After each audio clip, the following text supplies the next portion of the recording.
Hello प्यारे विद्यार्थियों, solution chapter के लेक्चर नंबर 11 में एक बार फिर से आप सभी का स्वागत है। देखो भाई, आज की हम सेकंड जो कॉलिगेटिव प्रॉपर्टी है उसको पढ़ने वाले हैं, जिसका नाम है एलिवेशन इन बॉइलिंग पॉइंट, क्वथनांक में उन्नयन। ठीक है ना। देखो, क्वथनांक में उन्नयन क्या है समझ लो पहले। अभी तक आपने क्या कहानी पढ़ी है? अभी तक आपने ये कहानी पढ़ी है भाई कि हमारे पास क्या होता है, हमारे पास विलायक होता है और विलायक में हम क्या डालते हैं, विलायक में हम डालते हैं अवाष्पशील द्रव। क्या डालते हैं? अवाष्पशील द्रव। तो अवाष्पशील द्रव के डालने से क्या होगा कि विलयन का जो वाष्प दाब है, जो वेपर प्रेशर है, वो कैसा हो जाता है भाई? घट जाता है। ठीक है, यही पढ़ा है अभी आपने कि बीकर लिया है और बीकर में आपने अवाष्पशील डाल दिया है। जैसे आपका ए तो मान के चलो विलायक है और बी आपका क्या है? अवाष्पशील विलेय। बी क्या है आपका? अवाष्पशील विलेय। ठीक है, तो अवाष्पशील विलेय है, इसकी वाष्प बनती नहीं है, तो ये वाष्प में क्या कर देता है? कमी। और जब वाष्प ही कम बनेंगी तो वाष्प दाब में भी क्या आ जाएगी भाई? कमी आ जाएगी। क्योंकि जो वाष्प दाब आ रहा था वो किसकी वजह से आ रहा था? वाष्प की वजह से। तो जब वाष्प ही कम हो गई तो वाष्प दाब का मान भी कैसा हो जाएगा? कम हो जाएगा। यहां तक की कहानी आपने अभी तक पढ़ी है। ठीक है, अब हम क्या बोल रहे हैं? क्वथनांक में उन्नयन।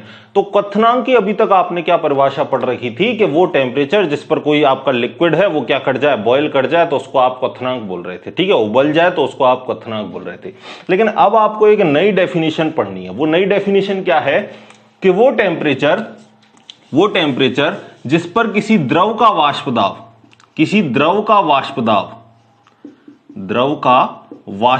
किसके बराबर हो जाए? वायुमंडलीय दाब के बराबर हो जाए। किसके बराबर?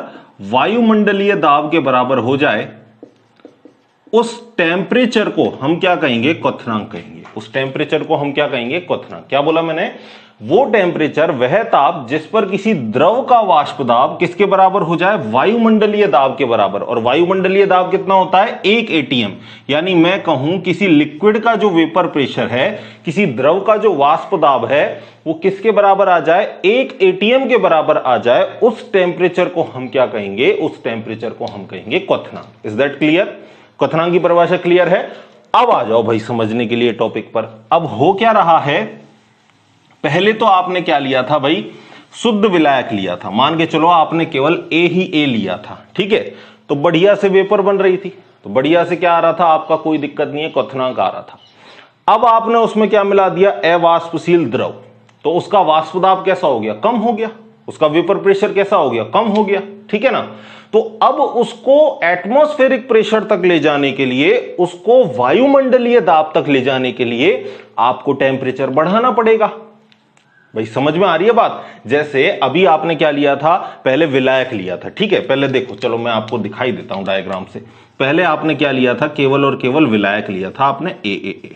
ठीक है, तो भाई आपका मान के चलो आसानी से कितना? 100 डिग्री सेल्सियस पर आपको पता है द्रव उबल जाता है। ये आपका 100 डिग्री सेल्सियस है, यहां पर आपका मान के चलो द्रव उबल गया और वेपर प्रेशर आपका जो है वो किसके बराबर हो गया? एटमॉस्फेरिक प्रेशर के बराबर हो गया। लेकिन अब आपने इसमें क्या कर दिया? अवाष्पशील विलेय मिला दिया, तो जो इसका वाष्प दाब है वो कैसा हो गया? कम हो गया।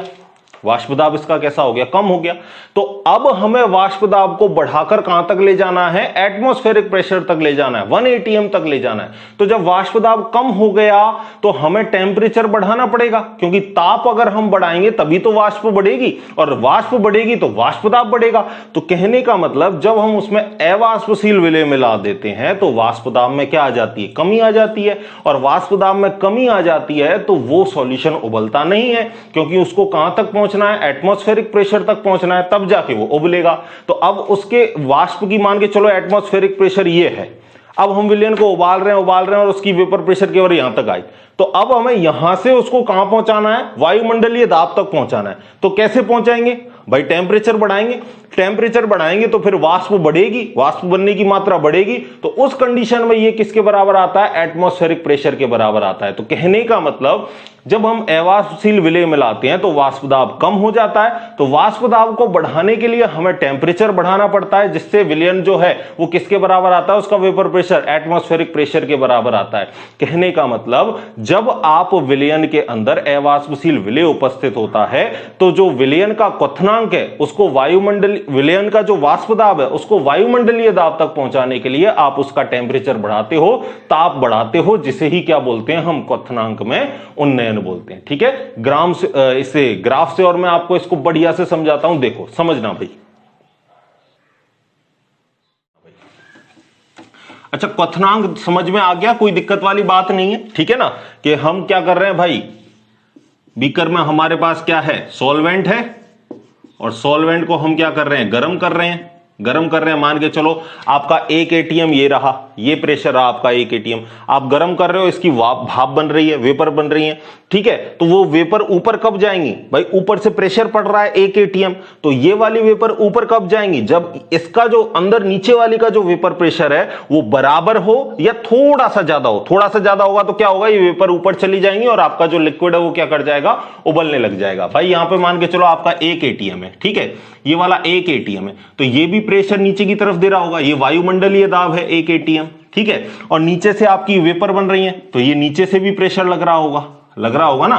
तो ये उबलेगा कब, ये सॉल्यूशन उबलेगा कब, जब ये जो वेपर प्रेशर है, इस लिक्विड का जो वेपर प्रेशर है वो इस एटमॉस्फेरिक प्रेशर के बराबर या इससे मैं कहूं थोड़ा सा ज्यादा हो जाएगा। तब क्या है, ये वेपर्स ऊपर चली जाएंगी और ये जो आपका लिक्विड है वो कैसा होने लग जाएगा, उबलने लग जाएगा। यही आपकी जो डेफिनेशन है वो किसकी है, क्वथनांक की डेफिनेशन है। ठीक है, देखो भाई अब ग्राफ से समझना पूरी कहानी को। ठीक है, देखो ये मैं ले लेता हूं, चलो विलायक का ये जो क्या है ग्राफ है, यहां पर हमने ले लिया है वाष्प दाब, वेपर प्रेशर, और यहां पर हमने ले लिया है टेम्परेचर। ठीक है, टेम्परेचर ताप ले लिया, इधर हमने वाष्प दाब ले लिया। अब जैसे जैसे टेम्परेचर बढ़ाते हैं, जैसे जैसे ताप बढ़ाएंगे उस तरीके से वाष्प दाब बढ़ेगा। जैसे जैसे टेम्परेचर बढ़ाओगे वाष्प बनेंगी तो वाष्प दाब भी बढ़ेगा। ठीक है, टेम्परेचर में ज्यादा करूंगा तो वेपर प्रेशर ज्यादा बनेंगी, वेपर ज्यादा बनेंगी तो वाष्प दाब के मान ज्यादा आएंगे। ठीक है, ये हमने ले लिया शुद्ध विलायक का ग्राफ है। ये किसका है, शुद्ध विलायक का। अब आपने क्या किया है भाई, विलायक में क्या डाला है आपने, अवाष्पशील विलेय। तो अवाष्पशील विलेय के डालने पर क्या हुआ है, जो विलयन है उसका वाष्प दाब कम हो गया है। तो जो विलयन का वाष्प दाब आएगा वो इससे नीचे आएगा भाई, विलयन का वाष्प दाब इससे नीचे आएगा। क्यों, क्योंकि विलयन में क्या मिला दिया है आपने, अवाष्पशील विलेय, और अवाष्पशील विलेय मिलाया है तो इसका वाष्प दाब इससे कम आएगा। किसी भी टेम्परेचर पे देख लो। ठीक है, जैसे मैं इस टेम्परेचर पे देखूं, ठीक है, इस टेम्परेचर पे देखो, टिक टिक टिक टिक टिक यहां तक जाओ, फिर यहां से आओ, तो ये तो हुआ शुद्ध विलायक का वाष्प दाब। ठीक है, यहां पे, और विलयन के लिए जाऊं तो टिक टिक टिक टिक टिक यहां से आओ, ये हुआ किसके लिए, विलयन के लिए। इसी तरीके से और देख लो, इस टेम्परेचर पे देखूं मैं, यहां से जाओ, टिक टिक टिक टिक टिक टिक यहां पे आए, यहां से जाओ, तो ये तो आया किसका, शुद्ध विलायक का वाष्प दाब इस पॉइंट पर। और अगर यहीं से मैं विलयन के लिए देखूं तो यहां से जाओ, टिक टिक टिक टिक टिक यहां पे आए, फिर इधर से इधर आओ, तो ये किसके लिए हुआ, विलयन के लिए वाष्प दाब। तो कहने का मतलब आप किसी भी टेम्परेचर पे देख लो कि जो शुद्ध विलायक का वाष्प दाब है वो ज्यादा आएगा किससे, विलयन के वाष्प दाब से। ठीक है, समझ गए बात को।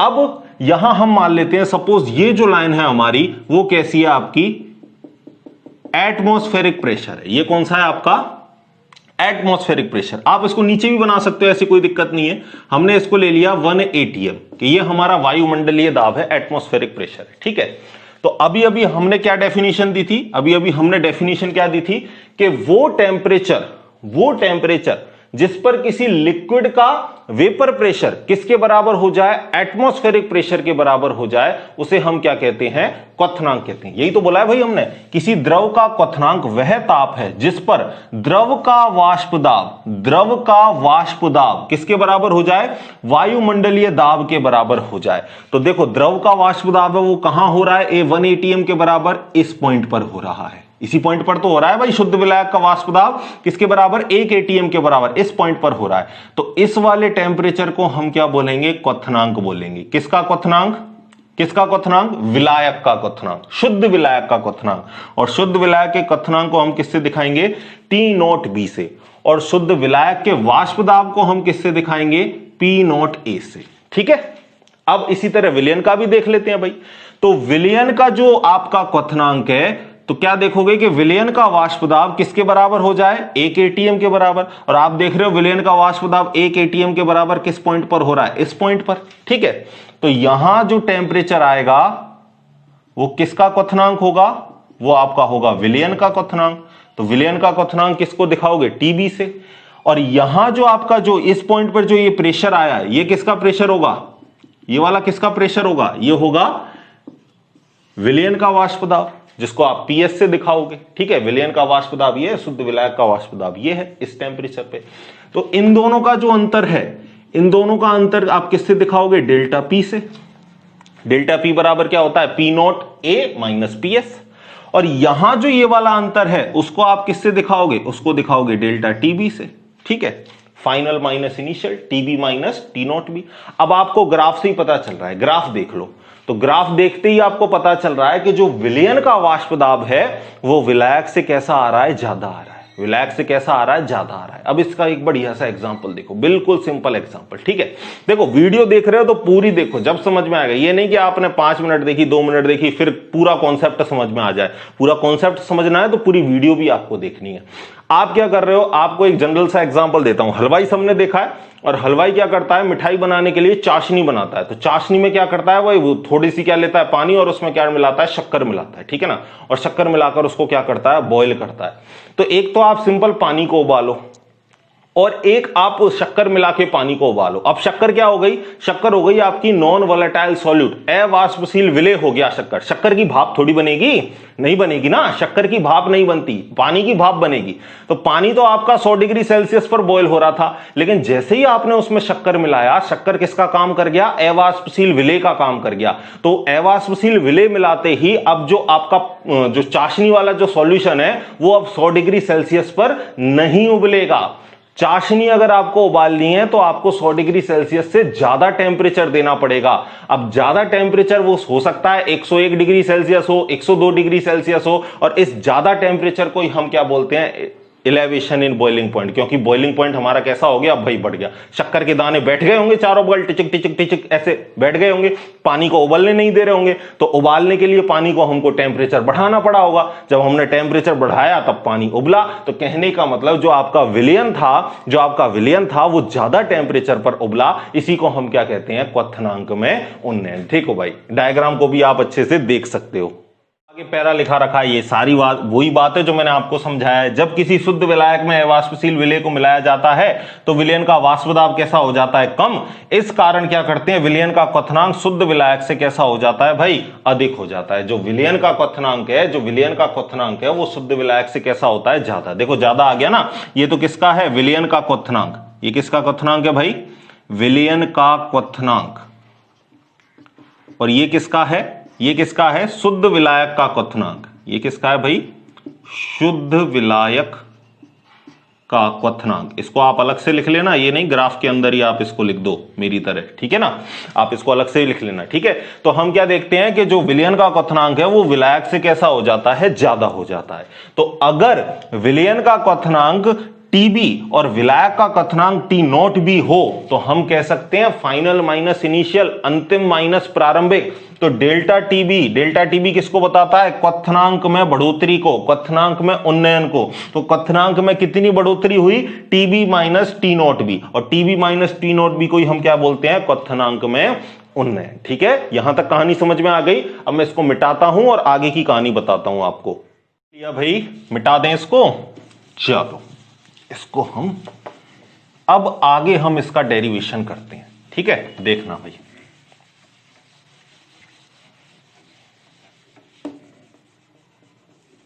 देखना, इस डेल्टा पी को आपको मैं ऐसे लिख देता हूं। डेल्टा पी बराबर क्या है? पी नॉट ए माइनस पी एस, वाष्प दाब में अवनमन, ये है। ठीक है ना, डेल्टा टी भी आपको पता ही है। तो इस चित्र को देखकर हम ये कह सकते हैं क्या? चित्र से या ग्राफ से हम ये कह सकते हैं क्या? देखो, जो डेल्टा टीबी है वो डायरेक्टली प्रोपोर्शनल होगा डेल्टा पी के। कह सकते हैं क्या? क्योंकि डेल्टा टीबी इधर जितना बढ़ता जाएगा, डेल्टा टीबी इधर जितना बढ़ता जाएगा, डेल्टा पी भी उतना ही ऊपर की तरफ भी बढ़ता जाएगा। अगर मैं कहूं डेल्टा टीबी इधर कम होता जाएगा, अगर मैं इधर और कम कर दूं डेल्टा टीबी को, तो आपको पता है कि डेल्टा पी की भी वैल्यू कैसी आ जाएगी? और नीचे आ जाएगी। ठीक है ना, समझ में आ रहा है? यानी डेल्टा टीबी बढ़ेगा तो डेल्टा पी भी बढ़ेगा, डेल्टा टीबी घटेगा तो डेल्टा पी भी कैसा हो जाएगा? घटेगा। यानी हम कह सकते हैं कि जो डेल्टा टीबी है वो समानुपाती होगा किसके? डेल्टा पी के। ठीक है, यहां तक बात आ गई समझ में?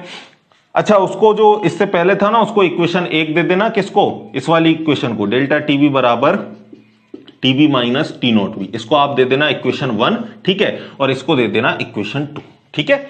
अब आगे हमने एक पढ़ रखा है राउल्ट्स का नियम, आगे हमने एक राउल्ट का नियम पढ़ा है, राउल्ट का नियम जो पहली हमारी कॉलिगेटिव प्रॉपर्टी थी, वहां से हमने क्या पढ़ा कि जो पी नॉट ए माइनस पी एस है अपॉन पी नॉट ए है वो किसके बराबर है, एक्स बी के बराबर, ये पढ़ा है हमने।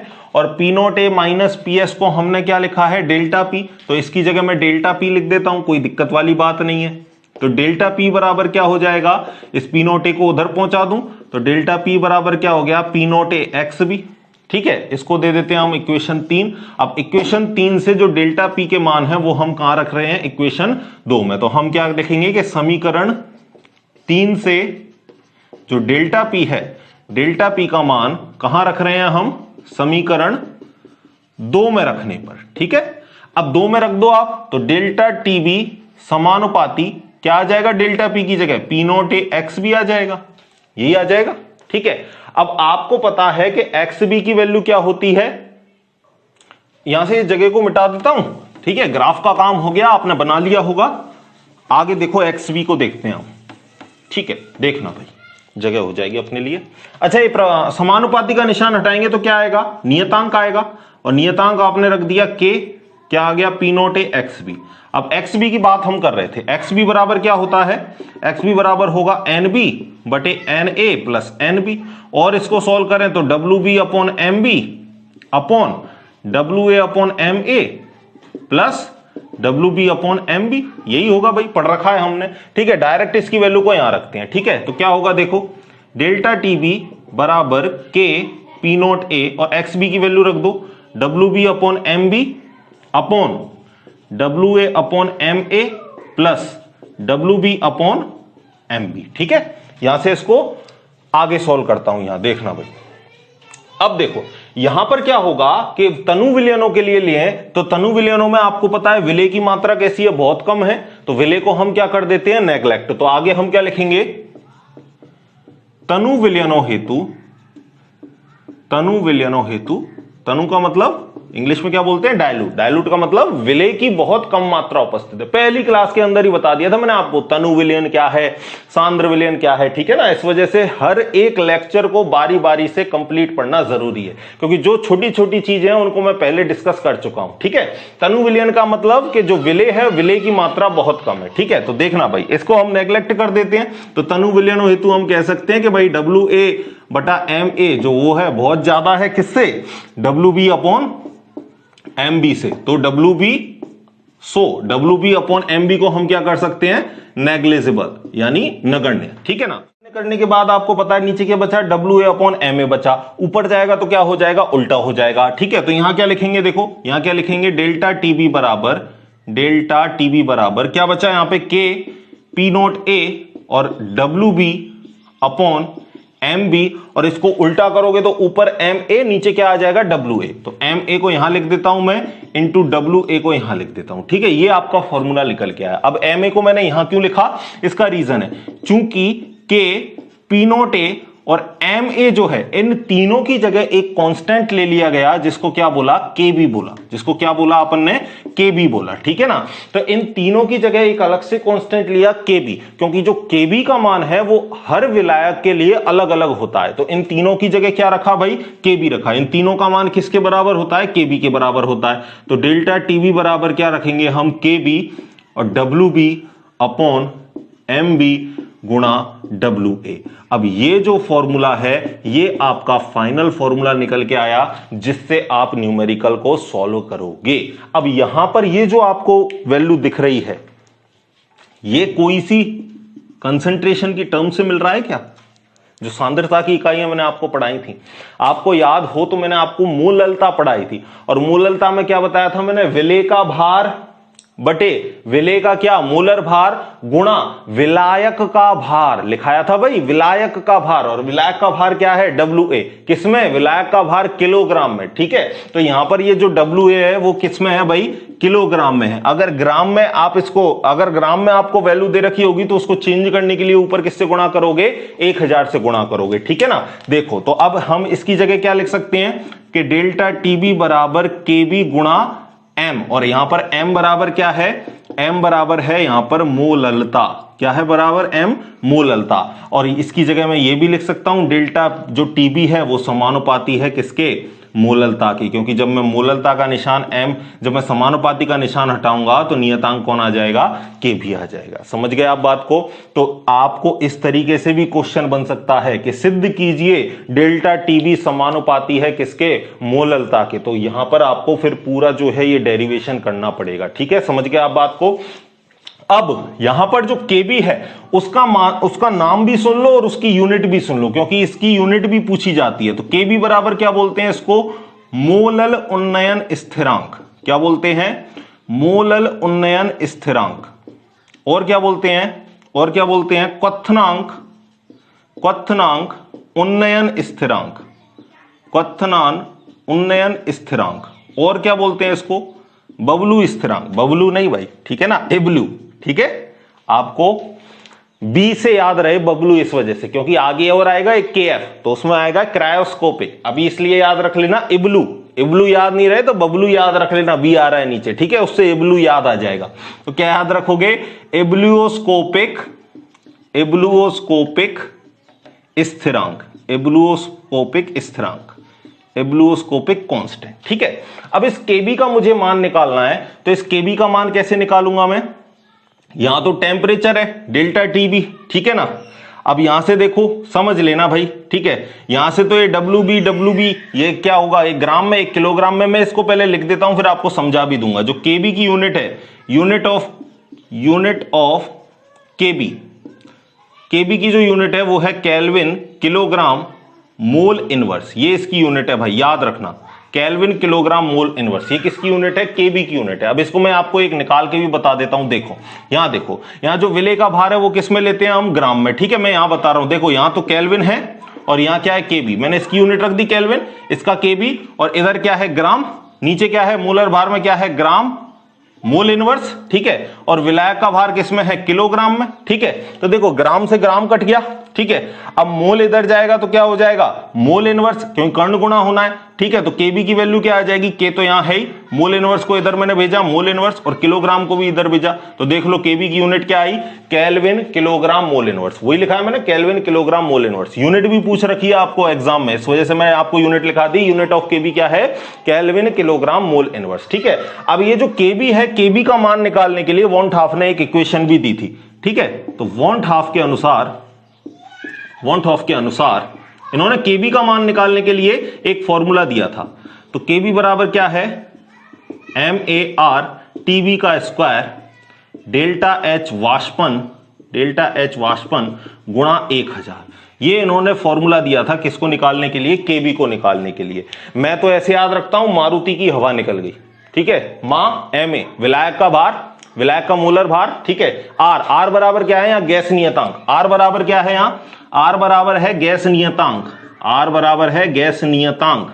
और MA बराबर क्या है? MA बराबर है विलायक का मोलर भार। क्या है? विलायक का मोलर द्रव्यमान, मोलर भार। और टीबी तो आपको पता ही है, टीबी बराबर क्या है? विलयन का क्वथनांक। ठीक है, डेल्टा एच बराबर क्या है? वाष्पन एंथैल्पी, जो आपको दी रखी होगी, और गुणा 1000 से कर दोगे तो ये आपका फॉर्मूला आ जाएगा। तो यहां ओवरऑल मैंने आपको समझा दिया है कि क्वथनांक उन्नयन कैसे होता है। अब इसके बेस पर न्यूमेरिकल करेंगे। एक बार मैं आपको इनको लिख लो, फिर यहां से जगह साफ करके WB वगैरह भी लिखा देता हूं। वैसे तो पता ही है WB बराबर क्या है? विलेय का भार। ठीक है, WMB बराबर क्या है? विलेय का मोलर भार। WA बराबर क्या है? विलायक का भार। फिर भी मैं लिख देता हूं, एक बार आप इसको लिख लो, फिर मिटा के लिखता हूं। लिख लिया? अब देखो यहां पे आप चाहो तो यहां पे लिख देता हूं मैं इनके बच्चे कुछ जो भी मान है, देखो। ठीक है, वीडियो को पॉज करके आप लिख लिया करो, कोई दिक्कत वाली बात नहीं है। ठीक है, डेल्टा टीबी बराबर क्या है? ये तो पता ही है आपको, क्वथनांक में बढ़ोतरी, क्वथनांक में उन्नयन। ठीक है, केबी बराबर क्या है? केबी बराबर लिखा ही रखा है। ठीक है, फिर आ जाओ आप WB बराबर क्या है? विलेय का भार। ठीक है, WA विलायक का भार। किसमें लेना है भाई? किलोग्राम में। और अगर आपको ग्राम में वैल्यू दे रखी हो क्वेश्चन में तो ऊपर यहां 1000 से गुणा कर देना, याद रखना। ठीक है, इसके बाद क्या दे रखा है? MB क्या है? विलेय का अणुभार। MB बराबर क्या है? विलेय का अणुभार। ठीक है, लिख लो इसको भी, वीडियो को पॉज करके लिख लो भाई। ठीक है, चलो अब हम करेंगे न्यूमेरिकल, आंकिक प्रश्न। ठीक है, और आंकिक प्रश्न भी पूछा जा सकता है आपको। ठीक है, पूरा का पूरा आपको डेरिवेशन भी पूछ सकता है। ठीक है भाई, तो दोनों के लिए आपको तैयार रहना है, प्रिपेयर रहना है। मैं आपके लिए न्यूमेरिकल लिख रहा हूं भाई, आप इसको सॉल्व करने की कोशिश करोगे, वरना मैं इसका सॉल्यूशन तो कराऊंगा ही यहां पे। ठीक है, देखो भाई मैंने आपके लिए क्वेश्चन लिख दिया है, इस क्वेश्चन को पहले पढ़ते हैं, फिर हम इसको सॉल्व करने की कोशिश करेंगे। ठीक है, पहले आप क्या करोगे, वीडियो को पॉज करोगे और खुद से करने की कोशिश करोगे, नहीं आता है तो हम हैं ही। ठीक है, देखो भाई क्या लिख रखा है हमने कि बेंजीन का क्वथनांक है, कितना है, 353.23 केल्विन। तो ये शुद्ध बेंजीन का आपको क्या मिल गया, क्वथनांक मिल गया।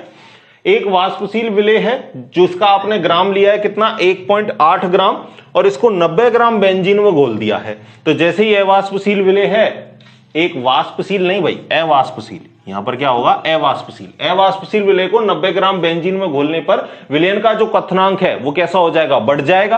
कितना हो गया भाई, 354.11 हो गया। पहले तो कितना था, 353, बढ़ के कितना हो गया, 354.11 केल्विन हो जाता है। तो विलेय के अणुभार की गणना कीजिए। किसकी गणना कीजिए भाई, विलेय के अणुभार की। जो कॉलिगेटिव प्रॉपर्टी है वो जनरली विलेय के अणुभार की अपन क्या करते हैं, उसमें गणना करते हैं। ठीक है, तो पहले क्या लिखेंगे, जो गिवन डेटा है, तो पहले जो गिवन वैल्यूज है उनको हम लिख लेते हैं। जो गिवन वैल्यू है, पहले क्या दे रखा है, बेंजीन का क्वथनांक, और बेंजीन हमको पता है कैसा होता है, शुद्ध विलायक होता है। तो शुद्ध विलायक के लिए हम क्या लिखेंगे, T0B, कितना दे रखा है, 353.23 केल्विन। फिर विलयन का भी दे रखा है, तो विलयन के लिए हमने क्या लिखते हैं, टीबी कितना हो जाता है, 354.11 केल्विन। ठीक है भाई, आगे क्या है, अवाष्पशील विलेय के 1.80 विलेय है, विलेय का मतलब भार दे रखा है, WB दे रखा है, कितना, 1.80 ग्राम। ठीक है, 90 ग्राम बेंजीन में घोला है, और विलायक को हम किससे दिखाते हैं, WA से। भाई किस में घोल रहे हैं, बेंजीन में, तो बेंजीन क्या है, विलायक है। किसका भार दे रखा है, बेंजीन का, WA कितना दे रखा है, 90 ग्राम। तो 90 ग्राम में हमने बेंजीन में घोल दिया। आगे क्या बोल रहा है, विलेय के अणुभार की गणना करो। MB पूछ रहा है, अणुभार, मोलर मास ऑफ सॉल्यूट। ठीक है, जिसको हम B से दिखाते हैं। अब हमें फॉर्मूला पता है, फॉर्मूला क्या है हमारे पास, डेल्टा TB बराबर KB गुणा WB upon MB into WA। लेकिन यहां वैल्यू सारी WA की किस में दे रखी है, ग्राम में, तो किलोग्राम में चेंज करने के लिए ऊपर किससे गुणा कर देंगे, 1000 से। लेकिन यहां हमें MB पूछा है, डेल्टा TB तो हम निकाल लेंगे। डेल्टा TB बराबर क्या होता है बताओ, we know that delta TB is equal to क्या होता है भाई, TB माइनस T0B, यही होता है। तो TB की वैल्यू कितनी है, TB की वैल्यू कितनी है, यहीं से कर दे, अच्छा उल्टा नीचे हो गया, चलो यहां से कर देते, 354.11 और TB की वैल्यू कितनी है, 353.23। तो यहां से घटाओ भाई, 8 3 11, यहां भी कितना हो गया, 3 8 3 11, ये हो गया आपका 0, यानी 0.88 केल्विन आपका क्या आया, डेल्टा TB का मान आया। तो यहां से हम इस फॉर्मूले को चेंज करते हैं, MB को यहां पहुंचाते हैं, डेल्टा TB को यहां पहुंचाते हैं। तो फॉर्मूला ये हो जाएगा हमारा, MB इधर क्रॉस मल्टीप्लिकेशन बटे में डेल्टा TB इधर, ये हो गया हमारा फॉर्मूला। तो फॉर्मूला क्या हुआ, WA, फॉर्मूला क्या हुआ हमारा, MB बराबर KB WB 1000 delta TB into WA। अब इसमें जो आपको मान दे रखे हैं वो सारे के सारे इसमें मान रख दो, और मान रखने के बाद आपका क्या आ जाएगा भाई, आंसर आ जाएगा। ठीक है, सिंपल वे में। तो मान रखो KB का कितना है, KB का कितना है भाई, ये दे रखा। ठीक है, कितना दे रखा, 2.53 रख दो, 2.53 बटे में क्या रखना है, डेल्टा TB कितना है, 0.88 केल्विन। ठीक है, गुणा किससे करो, WB कितना दे रखा है, 1.80 बटे में नीचे गुणा WA कितना दे रखा है, 90, गुणा कर दो 1000 से। ठीक है, पॉइंटों को काटना आना चाहिए, जितने संख्या पहले पॉइंट है वो काटो, 2 पहले यहां पॉइंट है, 2 संख्या पहले यहां पॉइंट है, पॉइंट से पॉइंट गया। ठीक है, यहां पॉइंट के बाद 2 संख्याएं, तो नीचे में 0 कितनी रखूंगा, पॉइंट हटा के 2 0 रखूंगा, 3 ये रही भाई, 3 0 ये रही। ठीक है, 9 से 180 कितनी बार जाएगा, 9 दूनी 18, 20 बार गया। ठीक है ना, अब 20 से आप चाहो इसको काट सकते हो, या जोड़ बाकी गुणा भाग जब आप टोटल करोगे तो जो आपका आंसर निकल के आएगा वो कितना निकल के आएगा, 57.5 5 ग्राम मोल इनवर्स। ये आपका क्या निकल के आएगा भाई, आंसर निकल के आएगा। ठीक है, तो ये आपका क्या आया, विलेय का अणुभार। ठीक है, तो इस तरीके से आप न्यूमेरिकल इसको कर सकते हो। एक न्यूमेरिकल और करवाऊंगा, पहले इसको लिख लो, फिर उसके बाद करते हैं। लिया, वीडियो को पॉज करके लिख लिया करो भाई, ठीक है ना। चलो आगे अगला न्यूमेरिकल, और वो न्यूमेरिकल आपके बहुत सारे कॉन्सेप्ट जो अभी और बचे हुए हैं उनको भी क्लियर कर देगा। ठीक है, अच्छा न्यूमेरिकल है भाई, एग्जाम में बन सकता है आपको। ठीक है, देखना, मैं लिख देता हूं पहले उस न्यूमेरिकल को, फिर हम उसको सॉल्व करेंगे। ठीक है,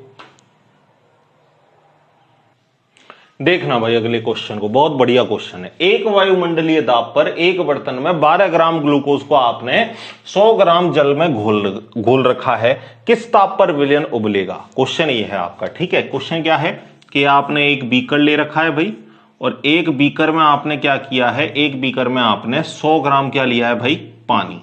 कितना लिया है, 100 ग्राम पानी, और 100 ग्राम जल के अंदर आपने 12 ग्राम ग्लूकोज डाला है। क्या डाला है भाई आपने, 12 ग्राम क्या डाला है, ग्लूकोज। ग्लूकोज का फॉर्मूला क्या होता है, C6H12O6। ठीक है ना। तो अब ये पूछ रहा है कि ये जो आपने सॉल्यूशन बनाया है, ये सॉल्यूशन कितने टेम्परेचर पर उबलेगा, ये पूछ रहा है। तो आपसे क्या पूछ रहा है, टीबी पूछ रहा है, विलयन का क्वथनांक ही तो पूछ रहा है कि ये जो विलयन बनाया है ये किस टेम्परेचर पर उबलेगा। अब हम टीबी कैसे निकाल सकते हैं, जब भी आपको न्यूमेरिकल करना हो ना, तो जो पूछ रहा है वहां से सोचना शुरू करो, एक एक कड़ी को जोड़ते जाओ, पहुंच जाओगे। अब हम टीबी कैसे निकालेंगे भाई, टीबी हम निकालेंगे डेल्टा टीबी से, क्योंकि डेल्टा टीबी का फॉर्मूला क्या होता है, TB minus T naught B. चलो ठीक है, अब डेल्टा टीबी कहां से निकालें, तो डेल्टा टीबी का फॉर्मूला निकालने का हमारे पास तरीका है, क्या है, डेल्टा टीबी बराबर KB, KB into W B upon M B into W A, और अगर ग्राम में चीजें दे रखी हैं तो ऊपर किससे गुणा करेंगे, 1000 से। तो पहले हम इसको निकालेंगे, इससे हम किसको निकालेंगे, टीबी को निकालेंगे। समझ गए तरीका समझ गए, ये बस मैंने आपको समझाने के लिए बताया था। अभी इसको देखो सिस्टमैटिक तरीके से हम लिखते हैं। ठीक है, देखना, तो पहले हम लिखते हैं गिवन डेटा, और गिवन डेटा हमारे पास क्या है, देखो आंसर, जो गिवन डेटा आपको दे रखा है पहले उसको लिख लो। एक बर्तन में 12 ग्राम ग्लूकोज, ग्लूकोज क्या हो गया हमारा विलेय, विलेय कितना दे रखा है, 12 ग्राम। कितने ग्राम विलायक में घोला है भाई, विलायक का भार कितना दे रखा है, 100 ग्राम, 100 ग्राम में घोला है। ठीक है, और क्या पूछ रहा है, ये टीबी पूछ रहा है। ठीक है, चलो पूछ क्या रहा है उसको भी लिख देते हैं, टीबी पूछ रहा है। तो हमें फॉर्मूले में क्या क्या चाहिए उसको पहले देख लेते हैं। डेल्टा टीबी हमारा बोलता है भाई केबी चाहिए, तो केबी तो हमें दे रखा है क्वेश्चन में, कोई दिक्कत वाली बात नहीं है। केबी इंटू डब्ल्यू बी चाहिए हमें, नीचे एम बी चाहिए, इधर डब्ल्यू ए चाहिए, क्योंकि ये सारी चीजें ग्राम में दे रखी हैं तो ऊपर मैं गुणा करूंगा 1000 से। ये हमारी चीजें चाहिए, तो डब्ल्यू बी हमारे पास है, डब्ल्यू ए हमारे पास है, एम बी हमारे पास नहीं है, तो एम बी हम निकाल लेंगे, मोलर मास ऑफ सॉल्यूट, विलेय का मोलर भार। तो विलेय कौन दे रखा है, ग्लूकोज। ग्लूकोज का फॉर्मूला आपको पता होना चाहिए, C6H12O6। तो विलेय का मोलर भार आप निकाल लो। एक कार्बन का वजन कितना होता है, एक कार्बन का 12, एक हाइड्रोजन का 1, एक ऑक्सीजन का कितना होता है, 8 दूना 16। ठीक है, तो 12 गुणा 6 है ना भाई आपके पास, और 1 गुणा 12, क्योंकि हाइड्रोजन कितने आपके पास 12, प्लस 6 गुणा 16, क्योंकि एक ऑक्सीजन का कितना होता है 16, तो 6 का गुणा कर दो। ठीक है, तो जब इसको जोड़ोगे आप तो जोड़ोगे तो टोटल कर देता हूं मैं, आप कर लेना, जोड़ोगे तो कितना आएगा 180 ग्राम मोल इनवर्स। ठीक है, तो जो ग्लूकोज है उसका मोलर भार कितना आया 180 ग्राम मोल इनवर्स। ठीक है, सारी चीजों को उठा के यहां रख दो। फॉर्मूला आपको हमेशा जब न्यूमेरिकल आए आपको फॉर्मूला लिखना है भाई, फॉर्मूले के नंबर होते हैं। ठीक है, इसके बाद देखो, इसके बाद आपको केबी की वैल्यू लिख दो, और पानी की तो केबी की वैल्यू याद ही रखो, पानी के लिए इसकी वैल्यू याद ही रखो भाई, नहीं भी दी हो तो पानी एक सार्वत्रिक विलायक है, इसके लिए तो आप याद ही रख लो 0.52। ठीक है, गुणा डब्ल्यू बी कितना है 12 ग्राम, एम बी कितना है 180। ठीक है, और डब्ल्यू ए कितना दे रखा है 100 ग्राम, ऊपर गुणा कर दो किससे 1000 से। तो जब आप जोड़ बाकी गुणा भाग यहां पर करोगे तो जो आपका क्वथनांक में उन्नयन निकल के आएगा वो कितना निकल के आएगा 0.34 केल्विन। ठीक है, कितना निकल के आएगा 0.34 केल्विन। तो हमें तो किसका निकालना है, विलयन का क्या निकालना है, क्वथनांक। तो विलयन का क्वथनांक हम निकाल लेते हैं। विलयन का क्वथनांक कैसे निकालेंगे, कैसे निकालेंगे भाई, हमें पता है विलयन का क्वथनांक कैसे निकालेंगे, हमें पता है डेल्टा टीबी बराबर क्या होता है, TB minus T naught B.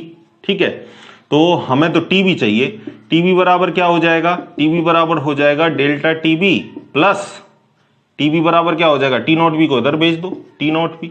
T naught B क्या है, शुद्ध विलायक का क्वथनांक, और विलायक कौन है भाई, पानी, और पानी का क्वथनांक हर किसी को पता है, 100 डिग्री सेल्सियस पर उबलता है पानी। तो हमें पता है कि जो डेल्टा टीबी है वो क्या है, 100 डिग्री सेल्सियस, और डिग्री सेल्सियस को जब केल्विन में चेंज करते हैं तो 273.15 जोड़ देते हैं। तो इसमें 273.15 जोड़ोगे तो कितना आ जाएगा, 373.15 केल्विन। क्यों, क्योंकि जो हमारी केवी की यूनिट है हम किस में लेते हैं, केल्विन किलोग्राम मोल इनवर्स में, तो हम इसको भी किस में बदलेंगे भाई, केल्विन में बदलेंगे। समझ गए बात को, तो इसको यहां पे रख दो। टीबी बराबर क्या आ जाएगा, डेल्टा टीबी कितना आया, डेल्टा टीबी कितना आया 0.34, ठीक है, प्लस 373.15 केल्विन, जोड़ दो भाई इसको, ठीक है, 9 और 4, ठीक है, 0.373, यानी जो आपका जो विलयन है वो किस ताप पे उबलेगा, विलयन आपका 373.49 केल्विन ताप पर उबलेगा। लिख लो इसको एक बार भाई, ठीक है, लिख लिया भाई, वीडियो को पॉज करके आप लिख लिया करिए, ठीक है भाई। तो यहां मैंने आपको क्या पढ़ा दिया, पूरा अणुसंख्यिक गुणधर्म में जो दूसरी कॉलिगेटिव प्रॉपर्टी जो आपकी थी क्वथनांक में उन्नयन, उसको मैंने आपको पढ़ा दिया, ठीक है। अब अगर आपको वीडियो पसंद आया करे तो लाइक कर दिया करो, ठीक है, कमेंट करके बता दिया करो कि भाई आ रहा है कुछ समझ में या नहीं आ रहा है, या आपको और किसी टॉपिक पे वीडियो चाहिए, तो इससे बता दिया करो, इससे हमें भी पता चलता है भाई जो ऑडियंस देख रही है उसके दिमाग में क्या चल रहा है, ठीक है। तो चलो मिलते हैं इसी तरीके की अगली वीडियो में, तब तक पढ़ते रहिए, खुश रहिए, ठीक है भाई, बाय बाय।